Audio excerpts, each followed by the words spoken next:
Hello दोस्तों। आप देख रहे हैं स्कैरी स्टोरी अनिकेत के साथ।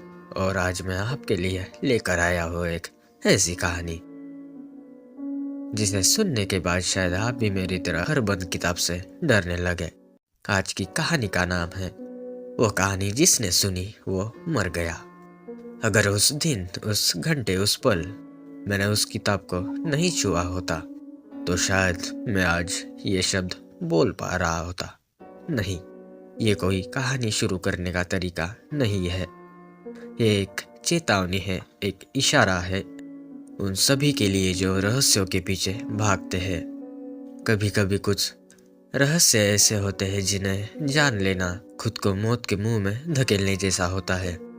मैं शायद आखिरी व्यक्ति हूँ जो सच को जानते हुए भी जिंदा बचा हुआ है, या फिर सिर्फ बचा हो। ये कहानी उन 4 दोस्तों की है, राहुल, विशाल, मनु और मैं। और ये उस शापित किताब की है जिसने हमारी जिंदगी हमेशा के लिए बदल कर रख दी। ये कोई फिल्मी किस्सा नहीं है, ये बिल्कुल असली है। और मैं ये बात इसलिए कह पा रहा हूँ क्योंकि मैं अकेला बचा हूँ। सब कुछ 2 साल पहले की बात है। गर्मियों की छुट्टियाँ थी। हम चारों कॉलेज से उब चुके थे। राहुल ने सुझाव दिया कि क्यों ना उसके ननिहाल चले, जो उत्तराखंड के एक सुनसान गांव में था। उसके नाना अब नहीं रहे थे और पुरानी लकड़ी की कोठी खाली पड़ी थी। बस हमें वहां जाना था, कुछ दिन प्रकृति का आनंद लेना था। आग जलाकर गाने गाने थे। सुनने में बिल्कुल साधारण सा प्लान था। गांव पहुंचना ही एक साहसिक कार्य था। पहाड़ी रास्ता, टूटी हुई सड़क और आखिरी 3 किलोमीटर तो पैदल ही चलना पड़ा। कोठी बहुत पुरानी थी, लकड़ी की बनी हुई। लकड़ियों के शीशे टूटे हुए, अंदर पुराने सामान, धूल और सीलन की बदबू थी। लेकिन हमें तो एडवेंचर चाहिए था। हमने एक कमरा साफ किया, स्लीपिंग बैग बिछाए और रात का खाना बनाने में जुट गए। शाम ढलते ही गांव का माहौल बदलने लगा। बिजली चली गई। हमारे पास एक लालटेन और हमारे फोन की टॉर्च सहारा थी। चारों तरफ सन्नाटा, सिर्फ जंगल की आवाज और दूर कुत्तों के भौंकने की आवाज। खाना खाते वक्त बातचीत शुरू हुई, गांव के भूत प्रेत की कहानियां। तभी राहुल ने कहा, अरे यार, यहाँ तो एक किस्सा और भी मशहूर है। हम सब उत्सुक हो गए। राहुल ने आगे बताया, मेरे नाना कहते थे कि इसी कोठी में कहीं एक पुरानी हस्तलिखित किताब दफन है। कहते हैं उसमें एक ऐसी कहानी लिखी है जिसे जो भी पढ़ता है वो 7 दिनों के अंदर मर जाता है। गाँव वाले इसे मौत की कहानी कहते हैं। हम सब हंस पड़े। अरे यार, ये तो वही पुरानी रिंग वाली फिल्म जैसी बकवास है, विशाल ने कहा। मनु ने मजाक में कहा, ढूंढते हैं किताब, मैं तो पढ़कर दिखाऊंगा, देखते हैं मौत आती है या नहीं। उस वक्त ये सब मस्ती भरा गेम लग रहा था। हमें लगा राहुल हमें डरा रहा है। हमने उसकी बात को अनसुना कर दिया और सोने चले गए। अगली सुबह बारिश हो रही थी। बाहर जाने का कोई रास्ता नहीं था। मनु, जो हम में से सबसे जिज्ञासु था, वो बार बार उस किताब के बारे में बात करने लगा। सच में, अगर ऐसी कोई किताब है तो उसे ढूंढना चाहिए, ऐतिहासिक धरोहर हो सकती है, उसने कहा। हमने मजाक मजाक में पूरी कोठी छान मारी। अटारी, पुराने बक्से, टूटे हुए फर्नीचर के नीचे कुछ नहीं मिला। शाम को जब हम लकड़ी इकट्ठा करने कोठी के पीछे गए, तब राहुल की नजर एक टूटी हुई खिड़की के पास पड़ी, एक ढीली फर्श की पट्टी पर। उसने वो पट्टी उठाई। नीचे एक खोखला था और उस खोखले में धूल से भरी हुई एक काली चमड़े की जिद्द वाली मोटी सी नोटबुक पड़ी थी। हम सबकी सांसें अटक गई। मनु ने तुरंत उसे निकाल लिया। किताब बेहद पुरानी लग रही थी। उसके कवर पर कोई लिखावट नहीं थी, सिर्फ एक उभरा हुआ अजीब सा निशान था, जैसे कोई टेढ़ा मेढ़ा पेड़ हो। मनु ने उसे खोलने की कोशिश की, लेकिन किताब एक मोटी रस्सी से बंधी हुई थी और उस पर मोम की एक मुहर लगी थी। मुहर पर भी वही निशान था। राहुल का चेहरा पीला पड़ गया। यार, इसे वापस रख दो। यही वो किताब है, मेरे नाने ने मुझे इसके बारे में बताया था। इसे कभी नहीं खोलना चाहिए। लेकिन मनु हंसने लगा। अब मिल गई है तो देख लेते हैं, तुम लोग इतने डरपोक कैसे हो। उसने मोम की मुहर तोड़ दी और रस्सी खोल दी। अंदर पन्ने पीले पड़ चुके थे। हस्तलिखित घने काले इंक से लिखे हुए शब्द थे, लेकिन वो भाषा कुछ पुरानी कटीनी हिंदी या शायद किसी स्थानीय बोली में थी। हम में से कोई भी पूरी तरह पढ़ नहीं पा रहा था, सिर्फ कुछ शब्द समझ आ रहे थे। अंधकार, प्रेत, श्राप, 7 सूर्य। मनु ने किताब बंद कर दी। बकवास है, पुरानी कविताएं या कोई पौराणिक कथा लग रही है। उसने किताब को अपने बैग में रख लिया। उस रात सब कुछ सामान्य था, लेकिन मैंने गौर किया कि राहुल चुपचाप बैठा था और उसकी नजरें हर वक्त मनु के बैग पर टिकी रहती थी। हम 2 दिन बाद वापस शहर आ गए। जीवन सामान्य होने लगा, लेकिन 5वें दिन मुझे मनु का फोन आया। उसकी आवाज में डर था। आकाश, मुझे लगता है कोई मुझे देख रहा है। हर वक्त, घर में भी, खिड़की के बाहर परछाइयां, अजीब सी खटखटाहट की आवाज रात भर आती है। मैंने उसे समझाया कि शायद वो तनाव में है। उसने किताब का जिक्र तक नहीं किया। 7वें दिन सुबह मनु फोन नहीं उठा रहा था। दोपहर तक खबर आ गई, मनु मर चुका था। डॉक्टर ने कहा हार्ट अटैक। एकदम स्वस्थ 21 साल का लड़का, कोई पारिवारिक इतिहास नहीं। राहुल, विशाल और मैं दंग रह गए। अंतिम संस्कार में राहुल ने मुझे और विशाल को एक तरफ ले जाकर कहा। उसकी आवाज कांप रही थी। ये वो किताब वाली बात है। मनु ने उसे खोला था। उसने शायद पढ़ लिया 7 दिन। विशाल गुस्से में भड़क उठा। बंद करो ये सब। मनु की मौत एक दुर्भाग्यपूर्ण घटना थी। तुम और तुम्हारे नाना की झाड़ फूकने वाले किस्से। लेकिन राहुल के चेहरे का रंग उड़ा था। विशाल, मैं मजाक नहीं कर रहा। उस किताब को खत्म करना होगा। हम तीनों मनु के घर गए। उसके माता पिता से किसी तरह उसका सामान देखने की इजाजत ली। हमने वो किताब ढूंढनी चाहिए, लेकिन वो कहीं नहीं मिली। लगा जैसे वो गायब हो गई। विशाल ने कहा कि शायद मनु के परिवार ने रख दी होगी, लेकिन राहुल ने कहा नहीं, वो खुद ही कहीं चली गई है। अब वो किसी और को ढूंढेगी।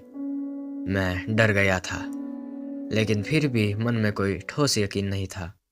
कुछ हफ्ते बीत गए। फिर एक रात विशाल का मैसेज आया। आकाश, मुझे वो किताब मिल गई। मेरा दिल धड़क रहा था। मैंने तुरंत फोन किया। विशाल ने बताया कि वो उस दिन कॉलेज लाइब्रेरी की पुरानी अलमारी में कुछ ढूंढ रहा था, तो अचानक उसे एक खाली जगह में वही काली जिद दिखाई दी। ये यहाँ कैसे आई? ये तो मनु के साथ ही गायब हो गई थी। मैं चिल्लाया, विशाल। विशाल की आवाज में एक अजीब सी उत्तेजना थी। शायद ये कोई सच में रहस्य है आकाश। मैं बस देख रहा हूँ कि इसमें आखिर क्या लिखा है। शायद मनु की मौत का राज इसमें हो। मैंने उसे रोकने की कोशिश की। राहुल को फोन किया। राहुल ने विशाल से बेतहाशा बात करने की कोशिश की, लेकिन विशाल ने कहा, मैं बस पहला पैराग्राफ पढ़ूंगा, कुछ नहीं होगा। हमें पता तो चलना चाहिए कि इसमें ऐसा क्या है जो लोगों को डर आता है। उस रात के बाद विशाल बदलने लगा। वो चिड़चिड़ा हो गया, क्लास में ध्यान नहीं देता था। एक दिन उसने मुझसे कहा, आकाश, तुम्हें कभी ऐसा लगता है कि कोई तुम्हारी सांसों की आवाज सुन रहा है तुम्हारे सोने के वक्त? उसके आंखों के नीचे गहरे काले घेरे थे। मैंने उसे डॉक्टर के पास जाने को कहा, लेकिन वो हंस दिया। उसके पास आने के ठीक 7वें दिन विशाल का एक्सीडेंट हो गया। वो रात में सड़क पार कर रहा था, एकांत इलाके में। पुलिस ने कहा कि वो अचानक दौड़ा, जैसे किसी से डर गया हो, और सामने से आती हुई ट्रक के चपेट में आ गया। गवाह कोई नहीं, सिर्फ एक रिक्शा चालक ने कहा कि उसने विशाल को अकेले में किसी से बात करते हुए देखा, चिल्लाते हुए देखा, लेकिन उसके आसपास कोई नहीं था। अब मैं और राहुल बचे थे। राहुल पूरी तरह टूट चुका था। वो मेरे घर आया। उसके हालत देखकर रोंगटे खड़े हो गए। वो महीनों से सोया नहीं लग रहा था।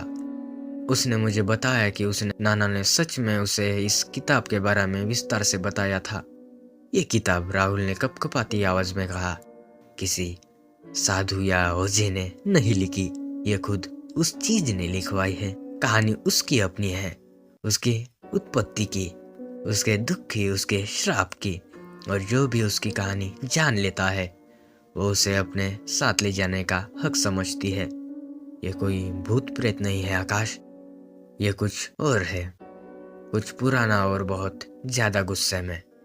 नाना कहते थे कि इसकी नजरें हमेशा किताब पर होती है, जो इसे पढ़ेगा उसे वो देख लेगी और फिर 7 दिन तक वो तुम्हारे आसपास रहेगी, तुम्हें दिखेगी, तुम्हारे डर को बढ़ाएगी। और आखिरी दिन उसने बात पूरी नहीं की।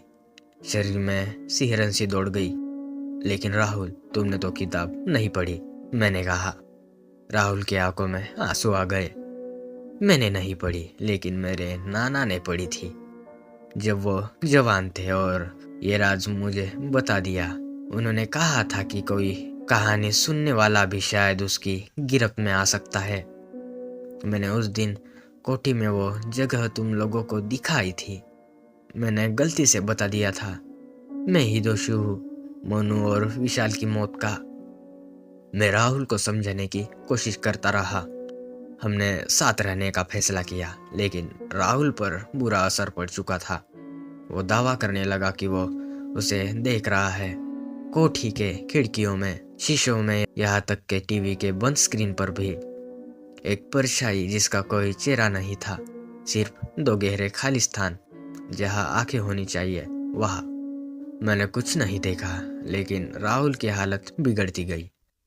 पगड़ी वाले बाबाओं के पास जाने लगा, ताबीज लगाने लगा, लेकिन कुछ फायदा नहीं हुआ। विशाल की मौत के ठीक 7 दिन बाद वो सुबह मेरे घर के सोफे पर मरा मिला।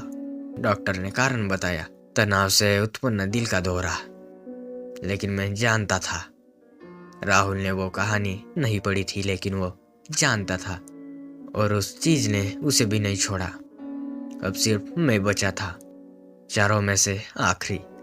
मैंने हर तरह के तर्क दिए, सहयोग, मानसिक तनाव, सामूहिक हिस्ट्रिया, लेकिन मेरा दिल जानता था कि ये सब कुछ और ही है। मैं डर के मारे रहने लगा, हर आवाज, हर परछाई से कांपने लगा। मैंने साइकेट्रिस्ट से सलाह ली, दवाई खाई, लेकिन एक डर सताता रहता था, क्या वो किताब मुझे ढूंढेगी। और फिर एक दिन ऐसा ही हुआ। मैं अपने पुराने कॉलेज की लाइब्रेरी गया कुछ किताबें वापस करने। वहाँ जिस अलमारी में विशाल ने उसे पाया था, उसके ठीक सामने की सीट पर एक किताब रखी हुई थी, काली चमड़े की जिल्द, टेढ़े मेढ़े पेड़ जैसा निशान। मेरे पैर जमीन में गड़ गए, मेरी सांसें तेज हो गई। पूरी लाइब्रेरी खाली थी, चारों तरफ सन्नाटा। वो किताब वहाँ पड़ी थी, जैसे बस मेरा इंतजार कर रही हो। मैं वहां से भागना चाहता था, लेकिन कुछ और ही हुआ। एक अजीब सी खिंचाव महसूस हुई, जिज्ञासा, भय, या फिर उस चीज का मानसिक दबाव। मैं धीरे धीरे उस सीट की तरफ बढ़ा। मैं उस किताब के सामने बैठ गया। वो बंद थी। मैंने अपना हाथ बढ़ाया और उस ठंडी धूल भरी जिल्द को छू लिया। एक झटका सा लगा, जैसे टेस्टिक करंट। मेरे दिमाग में आवाज आई, खोलो, जान लो, तुम्हारे दोस्त क्या जानकर मर गए, तुम अकेले क्यों रह जाओ। मेरा हाथ कांपने लगा। मैं उस रस्सी को, उस टूटी हुई मोम की मुहर को देख रहा था। इसे खोलना बहुत आसान था, बस एक पल की बात थी। और फिर मुझे राहुल का चेहरा याद आया, उसकी बिलखती हुई आवाज, मैं ही दोषी हूँ। और तभी मुझे एहसास हुआ, यही इसका खेल था, दोषी महसूस करवाना, अकेलापन महसूस करवाना, जिज्ञासा को हावी होने देना। वो नहीं चाहती थी कि मैं किताब खोलूं, वो चाहती थी कि मैं खुद खोलूं, ताकि वो मुझे भी साथ ले जा सके। मैंने जोर से सांस खींची और मैंने वहां से उठकर बिना पीछे मुड़े देखे लाइब्रेरी से बाहर कदम रख दिया। मैंने कभी उस किताब को नहीं खोला। इस घटना को 2 साल बीत चुके हैं। मैं जिंदा हूँ शायद इसलिए क्योंकि मैंने वो कहानी नहीं जानी, या शायद इसलिए क्योंकि उस चीज ने मुझे छोड़ दिया। मैं नहीं जानता, लेकिन मैं आज भी उससे डरता हूँ। रात की खिड़कियों से डरता हूँ, अकेले कमरों से डरता हूँ, और किसी भी पड़ी हुई बंद किताब से डरता हूँ। क्योंकि मैं नहीं जानता कि कब कहा वो फिर से सामने आ जाए। राहुल, विचार और मनु, उनकी मौत के पीछे का सच सिर्फ मैं जानता हूँ, और शायद वो चीज भी। उस किताब में आखिर लिखा क्या था, वो कहानी क्या थी, और आज उस किताब के साथ ही दफन है, और मैं चाहकर भी उसे जानना नहीं चाहता। क्योंकि कभी कभी कुछ जवाबों से ज्यादा अहम होता है सवाल ही ना पूछना।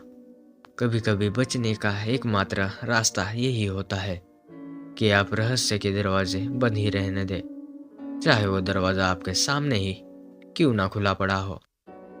तो दोस्तों, ये थी मेरी कहानी। वो कहानी जिसने सुनी वो मर गया। मैं नहीं जानता कि अब वो किताब कहाँ है।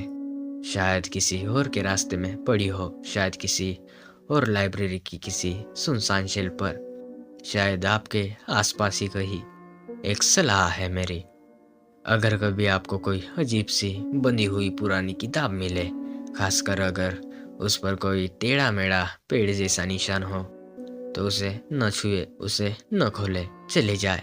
क्योंकि कुछ कहानियाँ सिर्फ सुनने के लिए नहीं होती, कुछ कहानियाँ खुद को जिंदा रखने के लिए नए शिकार ढूंढती रहती है।